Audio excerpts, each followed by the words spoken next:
કેન્દ્ર સરકારે સુપ્રીમ કોર્ટને જણાવ્યું કે વકફ ઇસ્લામનો આવશ્યક ભાગ નથી, તેથી તેને બંધારણ હેઠળ મૂળભૂત અધિકાર તરીકે દાવો કરી શકાતો નથી.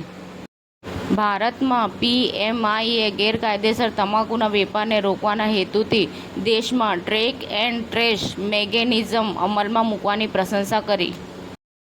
સાબરકાંઠા જિલ્લા કલેક્ટરની અધ્યક્ષતામાં ધરોઈ એડવેન્ચર ફેસ્ટના ઉદ્ઘાટનના સુચારુ આયોજનની બેઠક યોજાઈ હતી. ઓબીસી, દલિત અને આદિવાસી એકલવ્યોના અંગૂઠા કાપવાનું ષડયંત્ર.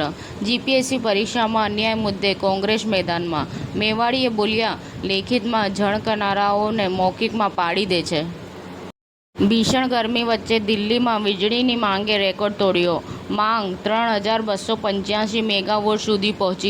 તેરા તુજકો અર્પણ કાર્યક્રમ અંતર્ગત વ્યાજખોર વિરુદ્ધની કાર્યવાહીમાં ફરિયાદીની પચાવી પાડેલ કુલ 0.9 વીઘા જમીન પરત કરાવતી અમરેલી જિલ્લા પોલીસ.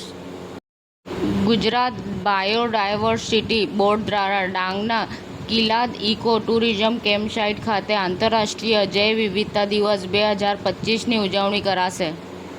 ભારત વિકાસ પરિષદ ટ્રસ્ટ દ્વારા હિંમતનગર શાખામાં પાણીના કુંડાનું વિતરણ કરવામાં આવ્યું.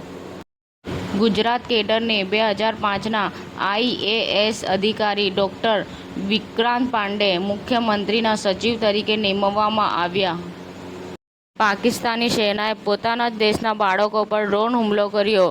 આ ઘટનામાં 4 બાળકોના મોત થયા હતા. સમાચાર ટુડે ન્યૂઝ ચેનલની ટીમ અને જે સત્ય છે તે જ બતાવશે. આપ જોતા રહો સમાચાર ટુડે ન્યૂઝ ચેનલ. ગુજરાતની ધરતીનું ગુજરાતીઓ માટે જ, એટલે કે સમાચાર ટુડે ન્યૂઝ. અમારી સમાચાર ટુડે ન્યૂઝ ચેનલને લાઈક કરો, શેર કરો અને સબસ્ક્રાઇબ કરો અને જોડાયા રહો સમાચાર ટુડે ન્યૂઝ ચેનલ સાથે.